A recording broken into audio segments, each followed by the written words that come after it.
Voin April ni kwa sang ni le som ni ania la li suwa ko vela alo ka lai khanin pathian ni mai khatum kaw ni a Jerusalem lal anga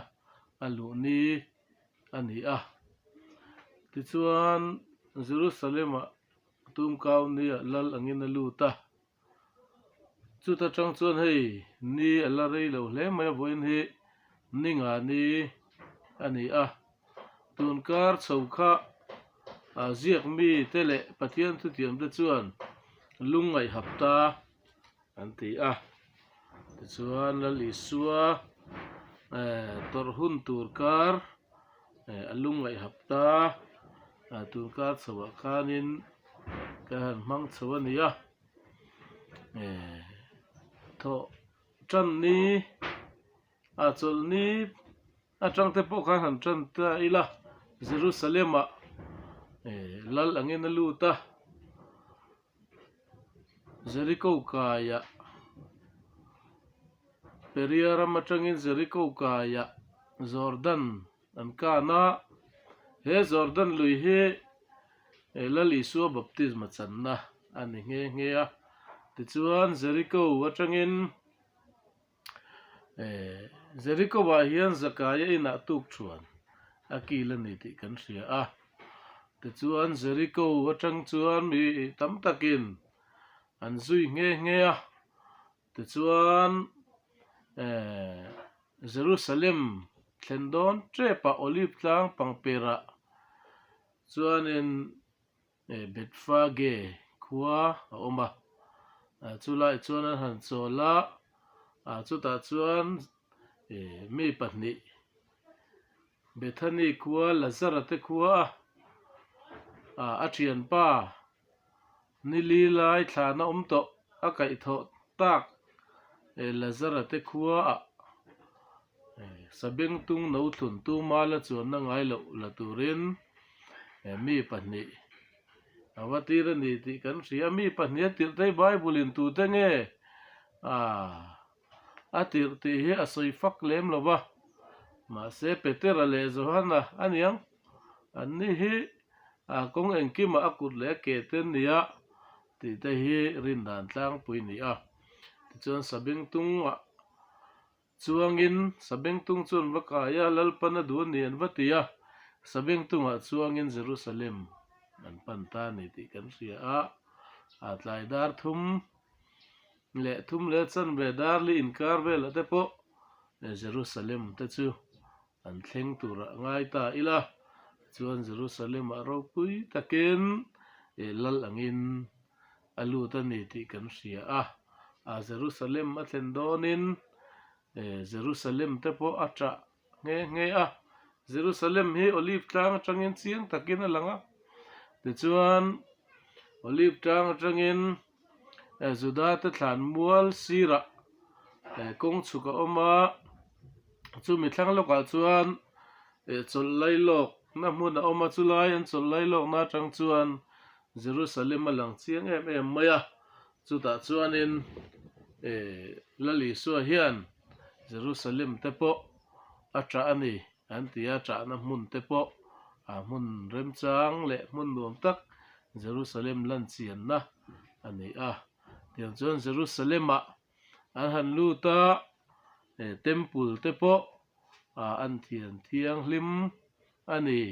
ti kan ria tiang chuan chu tianga hun a hman zo chuan tlaya Bethany khua riak turin a kir le a da hian Lazarus te ina a riak ngei tura ngaya Lazarus u nau te lali su hmanga em tu te nia hemi alungai hapta hi chuanin Lazarus te ina hian a cheng chot maya Bethany khua hian Bethany hi Jerusalem atangin KM ni po ting thachum manglo hnai te sabat nikal tok te nia Jerusalem atangin chu tiang chu nia ke puahan kal zung na phak kong chuk chho chu ni thoma se chuk lutuk lem lo te ni akal se om ani lem lo wa tiang chuan Bethany khua riak turin han kal le a tin tho tan nia te po Jerusalem a kal le a tiang chuan thei pui ra lo te po an hau luma ara hun lo lai te po ani ve bok ni om tak ani a ma se aril te po tram ve aniang Bible a inje danin tiang chuan thei pui ra lo te po an hau luma chu chuan tu soi mi te chuan in eng tik lai po in kan ra reng tur ani ti en tir ani ten ti a hei tui luang kiang a thing phun a hun te a ra thin ti te hi kan pathian le ka bua hian a oma ti chuan ka ngai sang em mai thina a ngai po ngai san oma tui luang kiang a thing phun a hun te ra thin ni ma se thale ram ro kan thei ang chin chin ka han fang ve a ni leng chu ani lo de wanga rei tak mai thale chunga te thlo na te gan thlo ka chunga chan vai vut khu vai vut te tlang chu tiang ringot nim ring om mi lo na thui tak tak te thlo na te le ba sa te po kan chunga te chuan thaler hi kalorin dan a hian a lo thalera ming hi lo pudik tle in ka sia thaler ni atlin khop me thaler hian nim tro om lova tui na om lova tun ma chuanin ojis ten tia thalera hian tui mun hi om ve thina hang ko boy bu te pok han sia chuan thalera mi wa vai te khanin an mit thla anga ni tui hal lutuk khanin tui mu tui ringot te an ril ru om wang khan ojis thalera tui na om na ang chi te kha an mu in an in ria chu chuan han pan wang wanga alo om le thin si lawa tiang te chuan thalera te chuan tui te hi poimo maya tui te po hi wanga chu tiang kara chuanin kan pathian le kha thuin thaler nim buk tro ri re ati te hi alo dik tak taka thaler nim buk chu a tro ri re tak mewa nim buk po han sir thama mandon le ti tur hian an tro te poi khongai thla ka ma se ka ngai tu thaler nim buk ang hi ring tu te ni ta ila eng anga ruwa tui chom tu po nei lo ni sen sa noya kha tiang kara pon lo la tro sam te kha avaro pui ang reng ve male o ti kha mi ngai tu chu ti ra en thaler nun te po he ring tu te hian tui luang kiang a thing phun a hun te ra thin hlulutuk kan riat rual hian thaler nun nun ko har ma se lali su ringa nung ve tlat fei em mai tui chom tu le ei tur om to lo na po nung tlat thei thin lung hi ero chu kan put apoi mo ve le mai te hi thaler hian min riat chu ti ra chuan tho tran nia te po khan thei pui ra lo te khan hau luma tho le nia te po tempula te wa zir tir le tiang chuan ni lai ero chu Bethany khua a chol ha dama atuk mai nimin angkha ani chu Bethany khua a chol ha dama vo in hi alungai ni alo ni to chu mi tan te po chuan a in buat sai ve tura te po han ngai ta ila te chuan an chol ha dama vo in hi ni nga ni lai tho tran ni lo ni ta lali sua lungai zan kan tia sakramente lalpa zan ria te kan kil ho zan lo ni in zan in ro chu abik takin khobel pum ang te po in han soita ila lalpa zan ria sakrament kil ho thei hi an tam lo khopin rin oma Mizoram bi ka po ko ran sang te po in lalpa zan ri sakramen hi zain a hian a ho chuan kan kil ho don hlom lem lova eng tin emo ko pastor tena puithiam tena an siam sa lo kil te po chu tianga ruwa man na te po siam an om mai thaya amaro chu atlang puin kan kil lo deuh vek zawk tura ngai ani a ti chuan nilai nia khana ha chola ti chuan bethania a thlamuang takin ha chol ve atuk maya man tur khen be turani ti chu a in sereng mai don si chunga te chuan a thin lung le ngai tu na tur te ka ngai tu he lung ngai hapta hi lung ngai thlak don hle mai ke ni hi nak tu min man dona zana te min mananga te chuan puithiam lalber lo ni to ana bula te min suai anga kaya fa bula te min suai anga atuka pilatan kan thina tur chung thu ro min rel sak don ani ti se ve ta ila kan omanuam lo mai thaya ma se leile wan siam tu kan pathian la lisu krista ro chu ko vela ron kal chan ti lo tling tur ani wangin lungai le ma sela thu oi na nun ati tur duty ami son si ti lo thlin hi atuma chu cheng wange kan ti chuan mangai na wang ani Philippi bung ni kan ani chu pathian anga oma pathian thuka om chu thil thang le thaya arut lova ti kan huang khan mangai na wangin kan pathian hi aron in ngai tlom ani ti kha kan sia ani ti chuan ni nga ni alo thleng ta azir tir tam zawk te chu chhuna Jerusalema an kala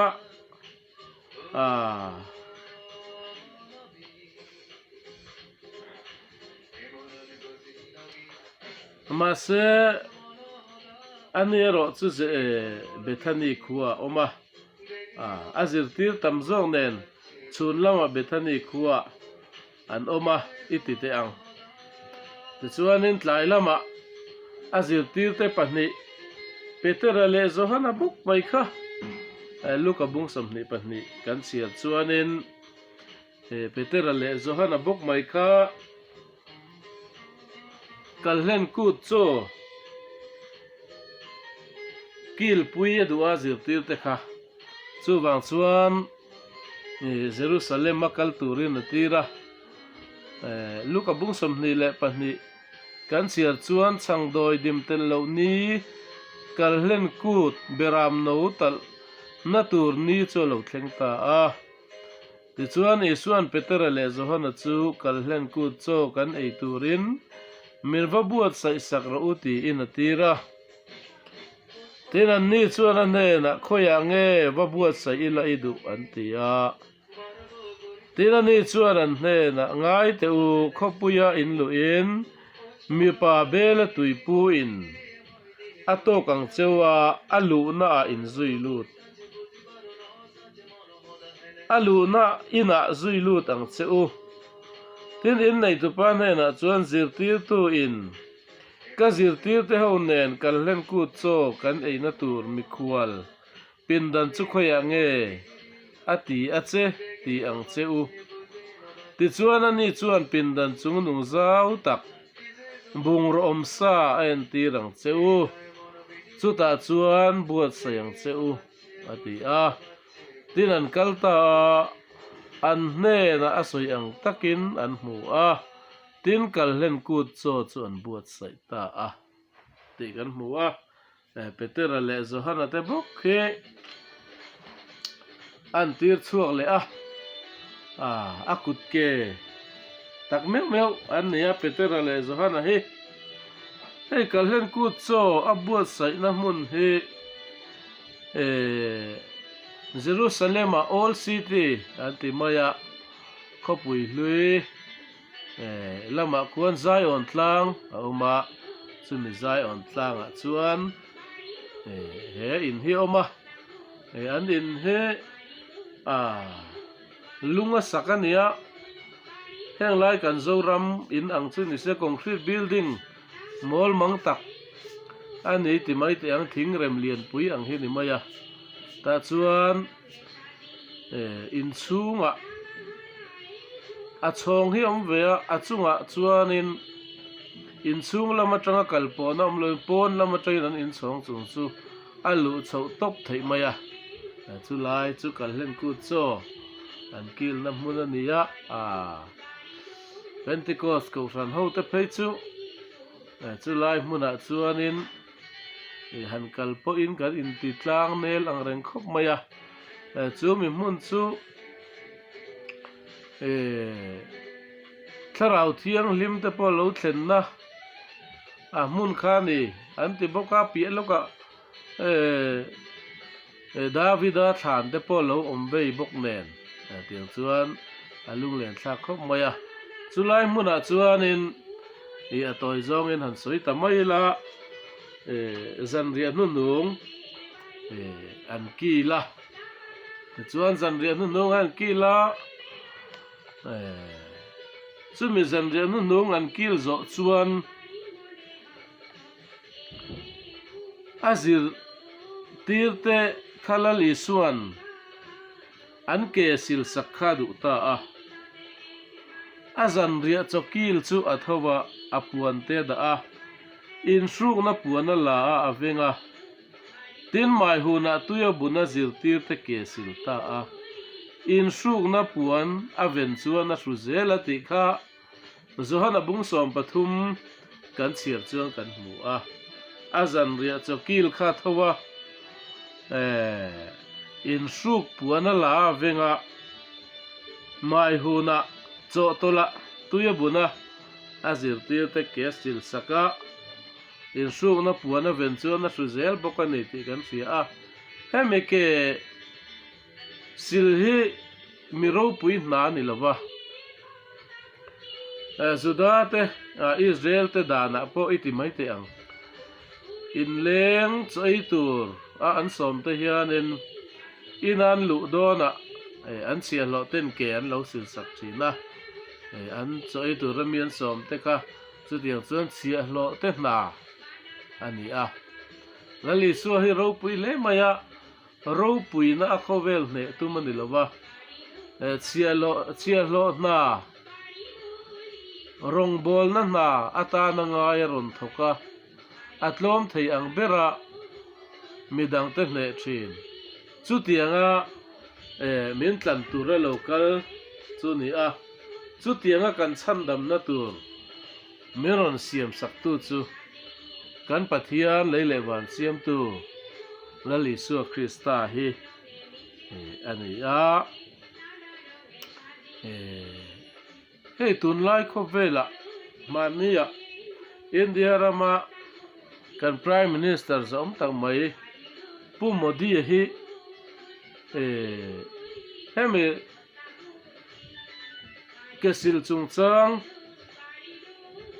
Bible chang han tlo chan ve deuh hianin WhatsApp te kan lo mo social media ke silve tlat maya khat a ke silai khami na an phua chop an edit chop chu ni lo tura ten ngai ta ila chu tiang chuan ka ke sil hria ta chuan khowela chuan mi ro pui ber pol ni ka hria mak ang reng hleng ka hria hei kan sevel nam dang abikin vai te hi nu le pa te ke han khoi sak te pi le pu te ke han khoi sak te ma ni pasal nu le pa te ke han khoi sak te ma ni pu zon te ke pi zon le pu zon te po ni ang ke han khoi sang ten chinga an za nan lan tir na te po ania ten kho chak film te po kan en thin na chu tiang chuan kut si in kunin ai upa te le khatiang nu le pa le pi le pu te kha chi bayan buk fo maya tiang chuan hei kan prime minister som tang mai ku modia ke sil kan mu khanin ro pui ka ti ang reng hle maya athian na tho nge nianga om zia chu kan thre to big lo le ma se prime minister in midang cancel saksim sim ka aro pui ka ti ve tim tima Mizoram chuan hei nikum sang ni le som pariat Good Friday don zar in anga hianin chaltlang United Pentecostal Church North East India chaltlang ko sana chuanin Reverend Silal Ramthangan kesil rongbol na naya chuta chuanin kan zorama sarkar na tholian ber mai kan chief secretary upalal nun moe chuang ngo hi chaltlang ko sana upa ani chuan upalal nun moe chuang ngo hian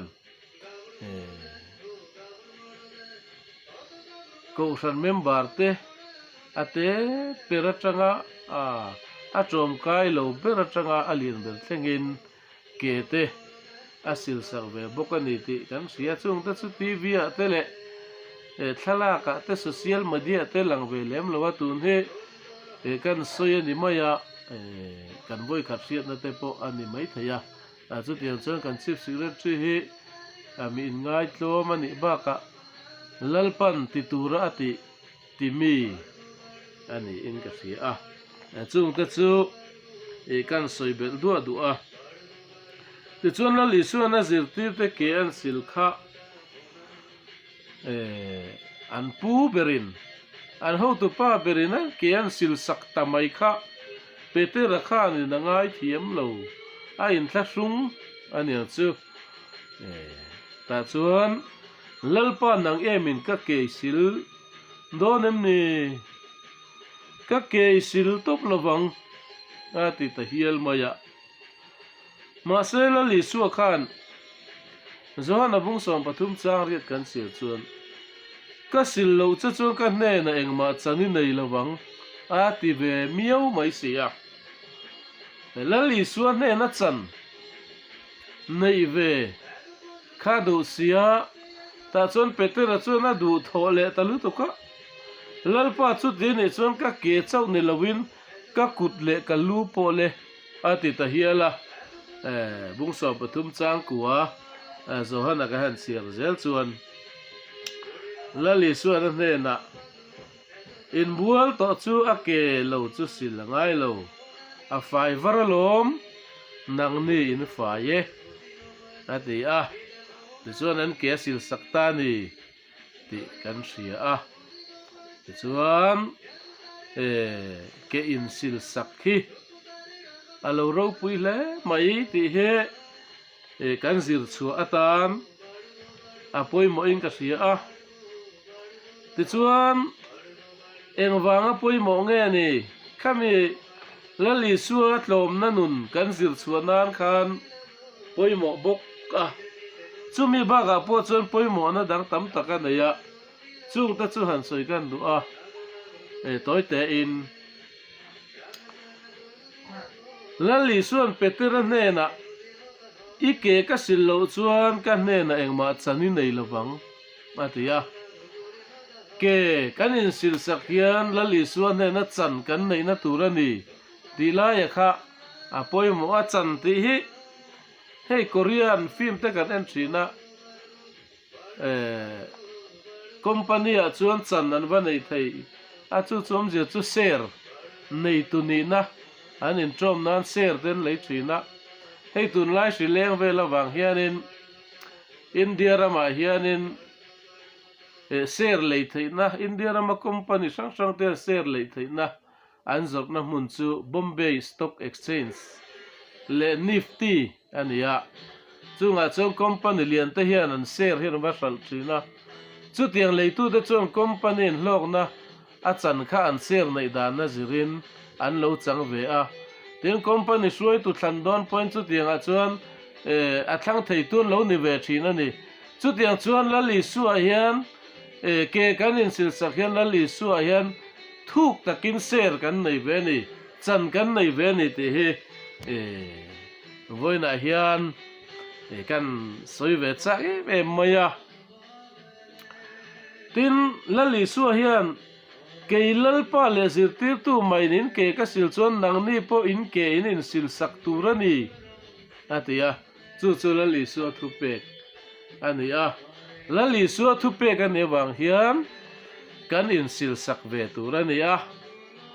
chu la li su thu pe kan ngai poimo chuan kan in sil sak ve turani kan ke ta hi sil fu wanga yang mun che sang kan ke ta hian mun thalowa ta min suaya mun harsa ta min suaya kong thalo ta min zo pui chang te pom thina ni